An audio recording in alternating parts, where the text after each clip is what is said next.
కాళ్ళ కింద నేల వెళ్ళిపోతే మనిషి బతుకు ఎక్కడా? కళ్ళ ముందు ఉక్కు వెళ్ళిపోతే విశాఖ ఉనికి ఎక్కడా? విశాఖ ఉక్కు ఫ్యాక్టరీ, విశాఖ ఉక్కు హిస్టరీ. విశాఖ ఉక్కు ఫ్యాక్టరీ, విశాఖ ఉక్కు హిస్టరీ.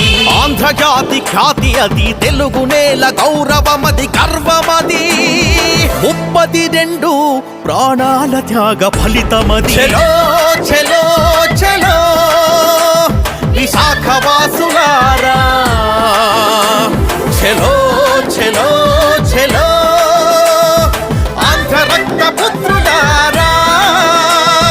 ఖబర్దార్ చెప్పాలి కేంద్ర ప్రభుత్వానికి, కదలకుంటే మన బతుకులు ఇక పాతాళానికి.